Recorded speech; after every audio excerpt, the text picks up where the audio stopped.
وخلقناكم أزواجا وجعلناكم سواتا وجعلناكم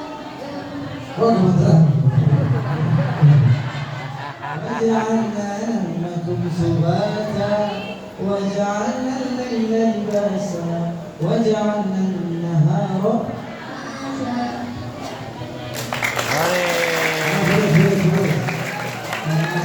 bacaannya nggak sempurna, nggak cepat, betul nggak? Coba pusat dulu 50 menit. Ya, ambil di mobil.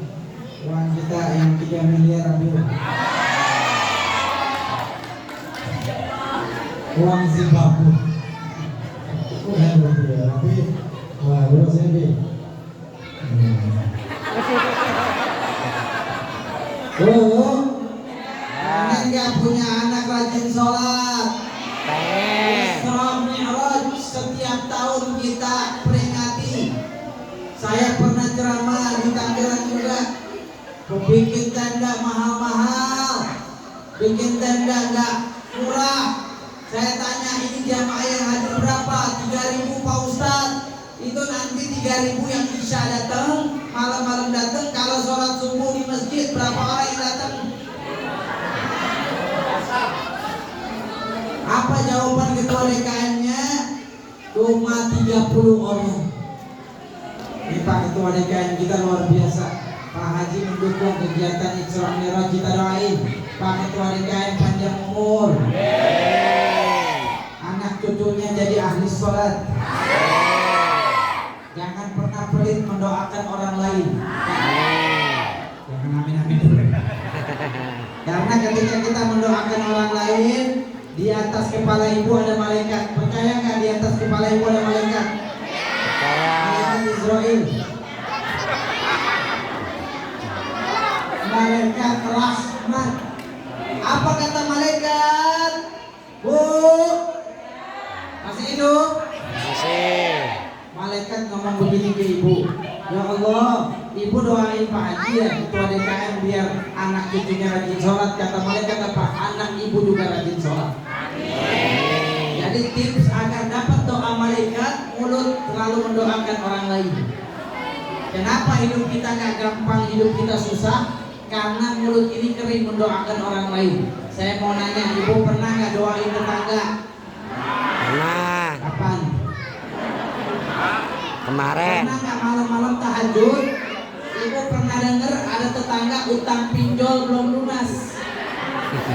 Dia baru saja ditagih debt kolektor. Ibu catat namanya. Malam-malam ibu bilang, ya Allah, tadi saya lihat ibu Lilis ditagih debt kolektor, mukanya pucet. Ya Allah, kulitnya sampai berkerut.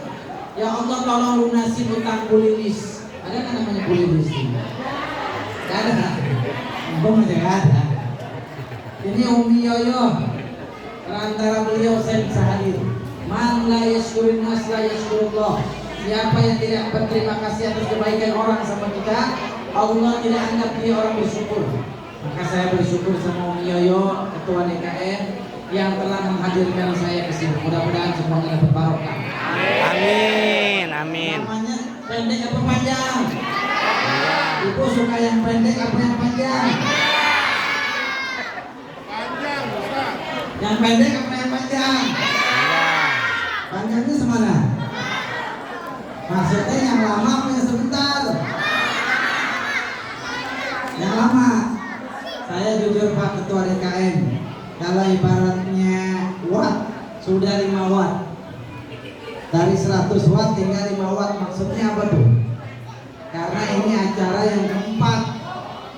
Masya Allah. Tapi pas ngelihat semangat ibu-ibu yang melototin saya nggak jadi ngantuk.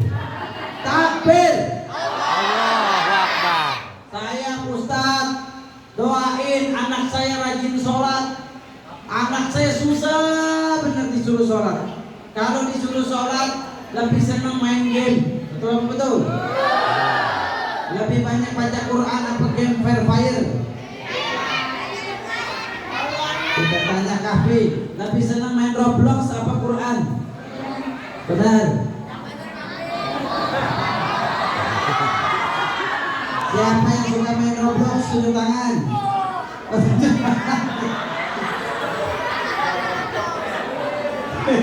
Siapa? Aku ya. Siapa yang suka main YouTube? Ya. Quran, sini, dapat duit sini. Mana dapat? Terus sini. Saya tanya sama dia, senang main TikTok apa Quran? Quran. Ditonton, nanti saya begitu.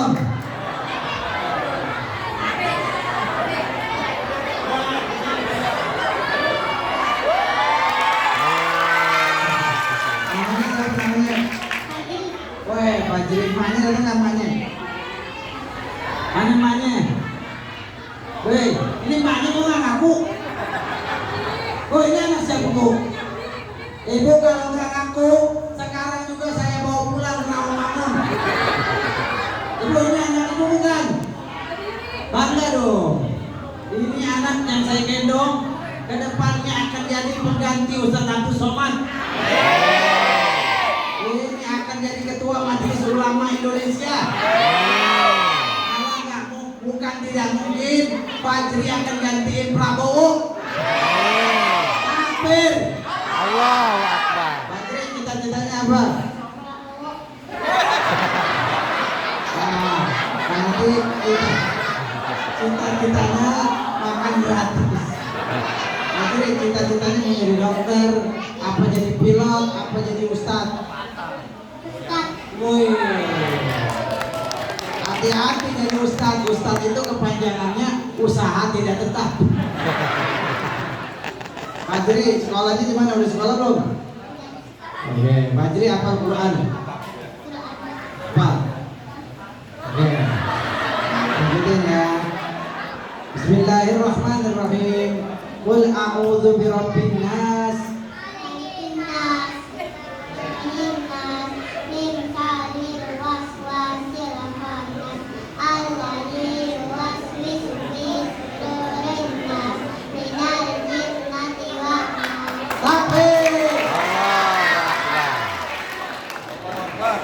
Pulsa sini. Pulsa ada nggak? Mau mana?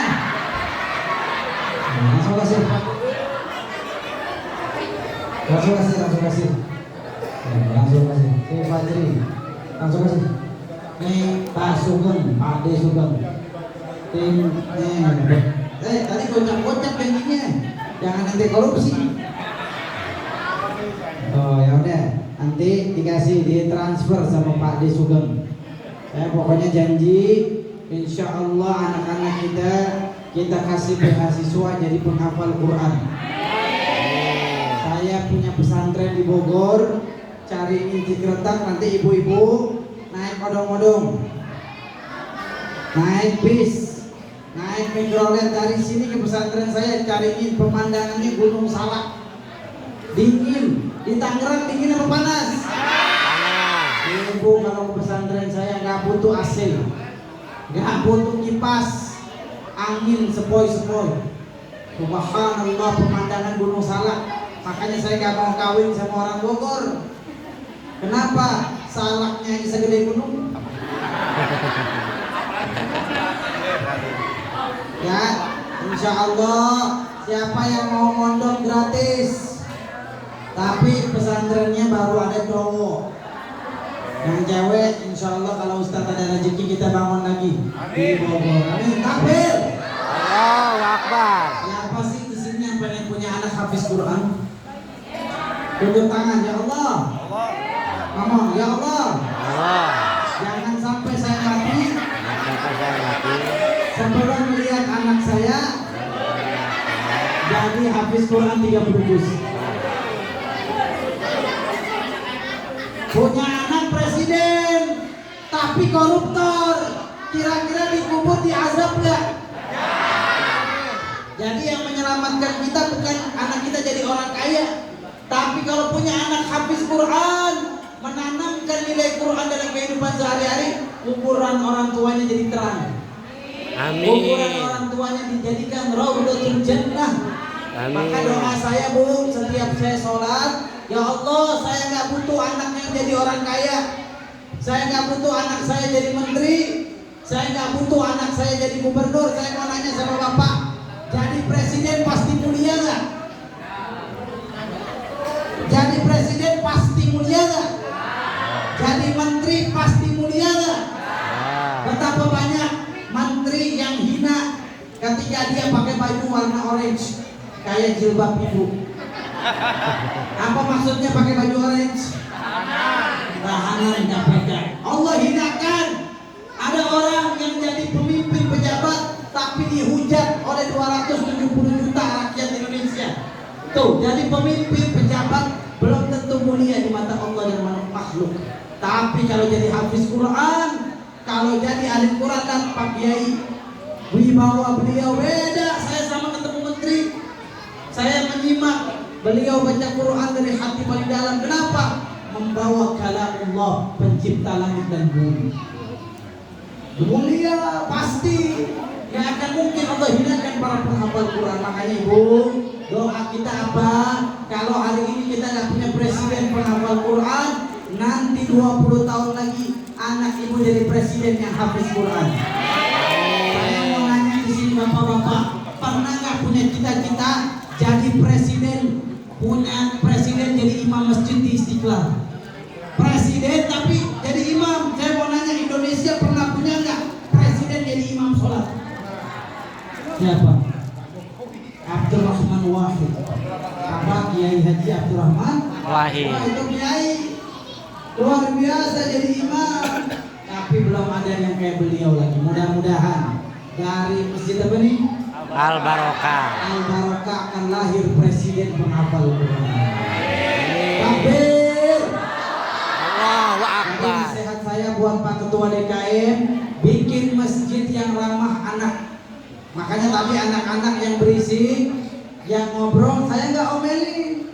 Yang namanya anak-anak suka main-main, betul? Betul. Yang namanya anak-anak suka bercanda, betul? Betul. Yang namanya anak-anak suka main handphone. Betul.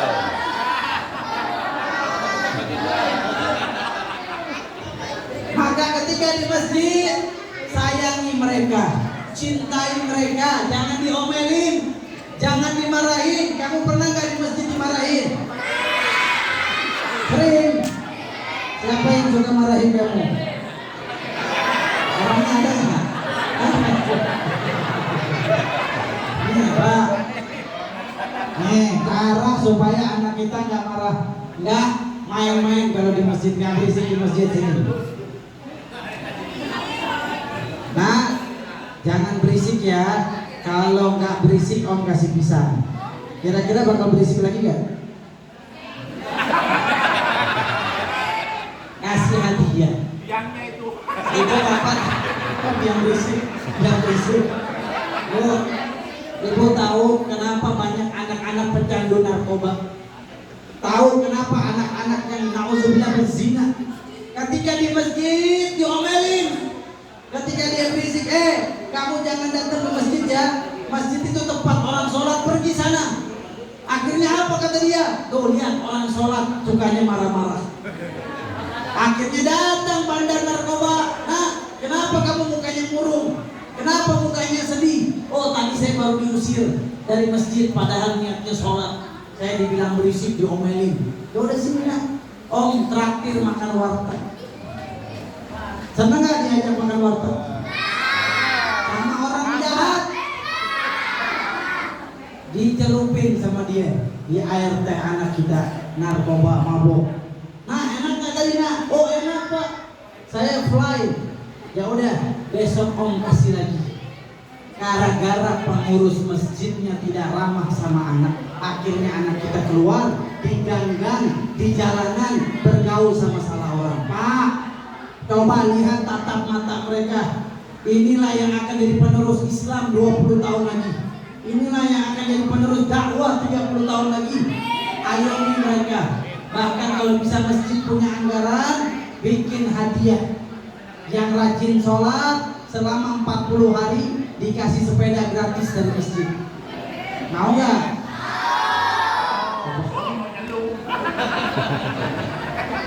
Jadi jangan sayang-sayang kemaslahatan umat. Pak Sekel mana Pak Sekel? Oh ada Pak Sekel. Biasanya Pak Sekel 100 kilo. Sekel soalnya. Karena ini juga Sekel, Pak Sekretaris Kelurahan. Kalau bisa kelurahan punya anggaran Pak. Saya kaget waktu di masjid Jogokarian, Yogyakarta. Saya diminta ceramah salat subuh sama Ustadz Jazir pendiri masjidnya. Pada saat subuh saya datang Bu, saya azan datangnya. As-salatu khairum minan naum. As-salatu khairum minan naum. Saya datang jamanan penuh jamaah. Padahal hari biasa, hari Senin Selasa penuh jamaah subuhnya kayak sholat Jumat. Kepengen gak Masjid Al-Barokah jamaah sholat subuhnya kayak Jumat? Pengen. Anda umat Islam berhasil kalau sholat subuhnya kayak Jumat. Nanti malam ini Bu, bisikin suami yang pakai alarm pukul 4 subuh harus bangun sholat di Masjid Al-Barokah. Maka saya akan bilang sama Umi Yoyo, saya akan cari hotel terdekat. Saya mau tidur dekat Masjid Al-Barokah. Saya pengen cek ibu besok sholat subuh bawa suami apa enggak sini. Setuju apa enggak? Siapa yang bayarin hotelnya?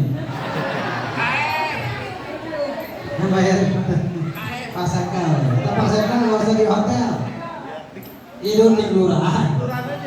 Tidur di kelurahan dan nyamuk. Bu, gimana anaknya mau sholat kalau bapak emaknya nggak rajin sholat? Betul apa betul? Anak itu mencontoh. Saya tanya sama anak-anak SMP, SMA yang merokok. Nak, kenapa kamu merokok nak? Saya pernah ngetes naik angkot mikrolet. Saya lihat ada anak SMP ngerokok. Saya lihatin pas turun, saya tanya nak, kenapa kamu ngerokok nak? Kamu nggak pantas ngerokok, masih kecil. Kamu ini masih anak sekolah. Pak, saya ngerokok karena lihat bapak saya setiap hari ngerokok. Betul apa betul? Anak itu mencontoh. Coba lihat, kalau bapaknya setiap hari pegang Quran, kalau bapaknya setiap hari pegang Yasin, Yasin, terus Wal Qur'anil Hakim. innaka laminal Mursalin. ala siratin Mustaqim. azizil Rahim. Anaknya akan jadi hafiz Quran. Amin. Lihat anak kita. Kenapa anak kita gak rajin sholat? Bapak ibunya lebih senang nonton sinetron.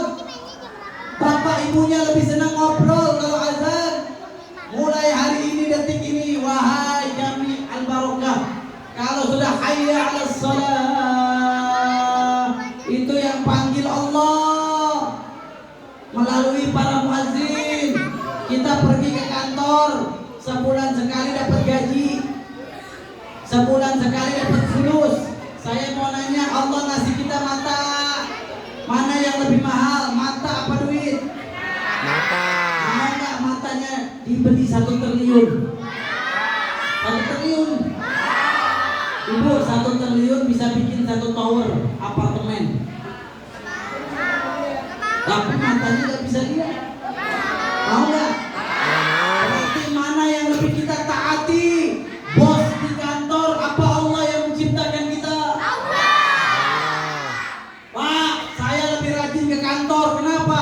Bos saya kasih saya mobil, bos saya kasih saya motor. Oke, saya tanya lagi, Allah ngasih kaki, kakinya saya ganti mobil Alphard, mau nggak? Ibu kakinya saya copotin. Kalau ibu kan rajin sholat, kakinya dicopotin, kemudian diganti mobil Alphard. Berarti mana yang lebih mahal? Kaki dari Allah apa mobil dari manusia? Kaki dari Allah. Ingat ketika hayya 'alas shalah, panggilan siapa? Panggilan Allah. Allah kasih jantung berdetak. Oh, bos saya kasih rumah dinas. Gara-gara bos saya kasih rumah dinas, hidup saya enak. Allah kasih jantung berdetak. Kalau begitu jantungnya diambil, diganti rumah di Pondok Indah. Mau? Kenapa? Mana yang lebih mahal? Rumah apa jantung dari Allah? Ketika hayya 'alas shalah,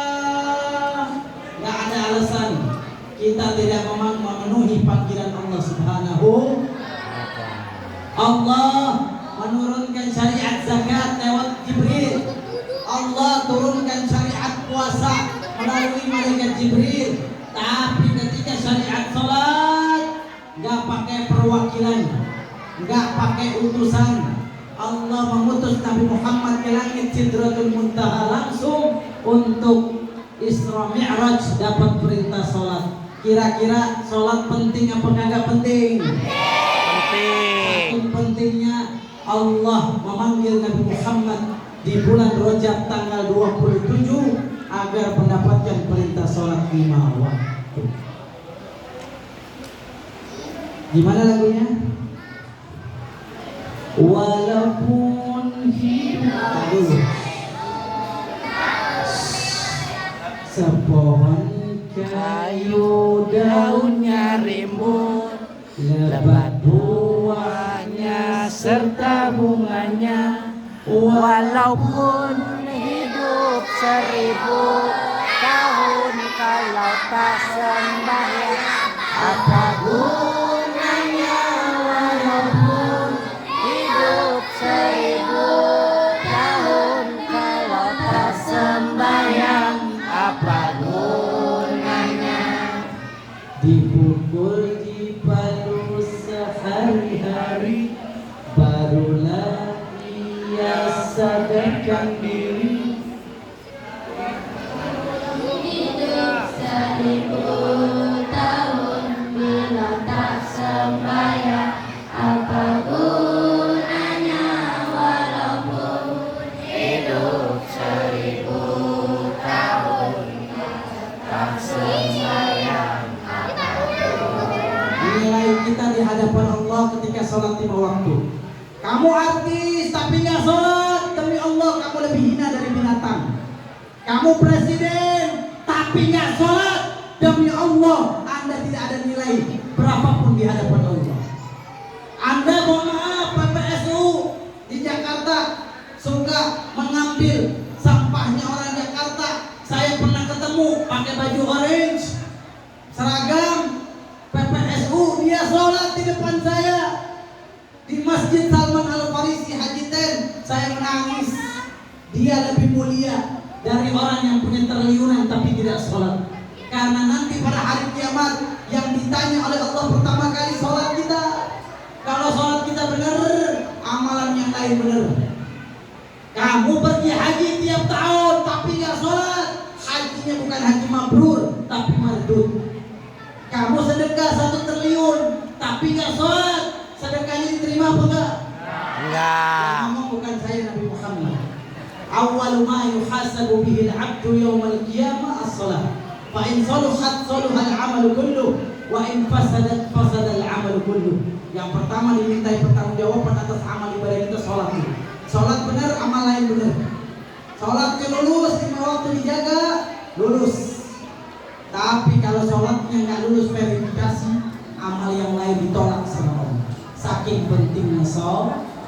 Walaupun Hidup 1000 tahun kalau tak sembahyang, apa gunanya? Walaupun hidup 1000 tahun kalau tak sembahyang, apa gunanya? matiin tuh TV, nggak penting. Nggak nyelamatin kita, matiin handphone kalau sudah azan. Ajak anak kita gandeng, bapaknya jadi contoh. Bapak, engkau akan ditanya tentang anak. Sudahkah didik anak kita sholat? Makanya dalam Islam dari umur 7 tahun bawa ke masjid. Ingat umur berapa? 7 Oh, tahun. anak saya umur 3 tahun masih pakai pampers. Pakai Pempas. pampers. Anak umur 3 tahun. Misalkan, jangan dulu dibawa ke masjid. Takut pampersnya bocor, kena karpet.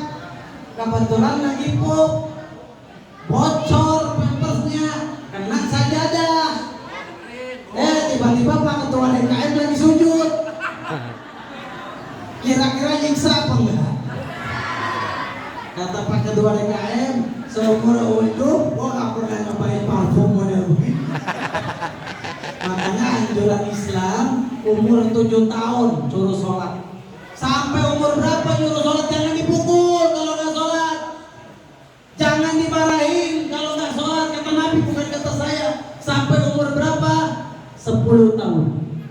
Nabi bersabda, muru auladakum bisolati wa hum sab'a sinin wadribuhum li ashrin wa farriquhum bainal madaji'. Suruh anak kamu sholat umur 7 tahun. 3 tahun sebentar apa lama? 3 tahun sebentar apa lama, Bu? Lama.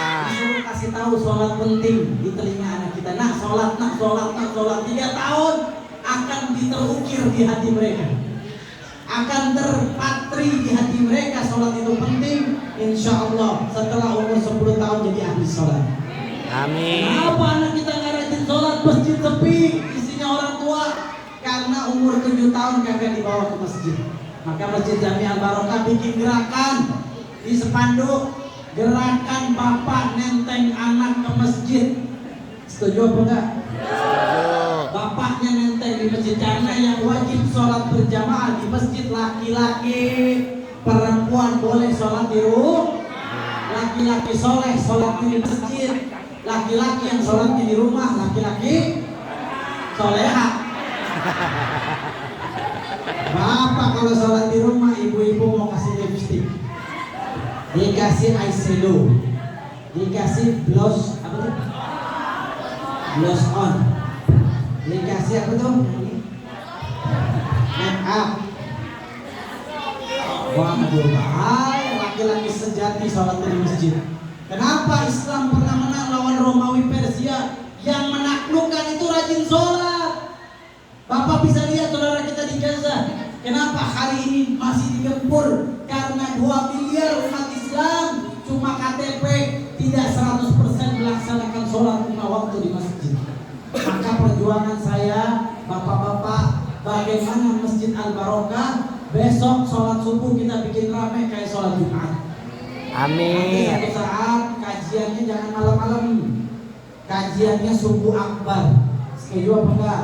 Kata Buya Hamka, kalau mau lihat orang Islam, lihat ketika sholat Idul Fitri, itu orang Islam. Tapi kalau mau lihat orang beriman, lihat ketika sholat subuh di masjid. Jadi yang subuh pasti iman, tapi orang Islam belum tentu beriman. Gimana caranya? Sholat subuh di masjid. Inilah inti Isra Mi'raj kita. Setuju? Besok bangunin suami pakai air aqua, ibu bawa nih airnya, pakai aqua, masih gak bangun, seember masih gak bangun, ibu gendong, cemplungin di bak mandi, masih gak bangun, suntik mati. Ya bercanda. Ya, suruh suami. Kalau suaminya benar, istrinya benar, betul? Suaminya benar, anaknya benar. Saya mau ajarin doa supaya anak kita rajin sholat. Gak perlu amalan Habib, gak perlu amalan Kiai, gak perlu amalan Gus. Amalannya ada di Quran. Ijazah dari langit ke-7, surat Ibrahim ayat 40. Kalau kata surat apa? Ibrahim. Ibu sini bu. Ibu namanya siapa? Ibu Eka. Masya Allah. Sini bu, saya minta catatannya Pak. Ini kok catatannya ada bawang 3 kilo. Ibu Masya Allah, satu-satunya ibu yang nyatet. Ibu siapa tadi namanya? Ibu Eka, anak pertama berarti. Betul tuh. Ibu Eka, Masya Allah, nyatet. Tulisannya bagus banget nih. Oke. Ibu nanti tim saya mau menghubungi, saya mau kasih hadiah khusus. Mau hadiah apa? Udah umroh belum? Ya udah umroh. Coba ibu jawab belum. Pasti nggak saya berangkatin. Agar dapat kebaikan jangan berhenti mulut mendoakan orang lain. Pesantren kali ini kretek, bukan kretek bu. Jika Allah sudah memanggil lewat azan, segera lakukan sholat. Jika tak sholat, lebih hina dari binatang. Jika sholat kita benar, amalan yang dulu. Ada ibu dalam tepuk tangan buat ibu Eka. Terima kasih tepuk tangan. Ibu pernah lihat ibu bawa handphone nggak? Sini bu, sini foto berdua aja. Dalam tim saya foto ini jamaah paling favorit. Masya Allah, dengerin sambil nyatet. Tanda tangan saya langsung. Ini ada nomor handphone. Catetin nomor handphone kita. Saya kagak apa, catetin. Ibu perlu apa-apa langsung WA. Kita mau kasih kemuliaan buat ibu. Masya Allah. Ayat pertama dalam Quran, wahyu pertama dalam Islam ya, dengan menulis, membaca. Umat Islam sukses. Kalau umat Islam udah nggak mau baca, nggak mau nulis, kita akan tertinggal selalu. Yang dibutuhkan Indonesia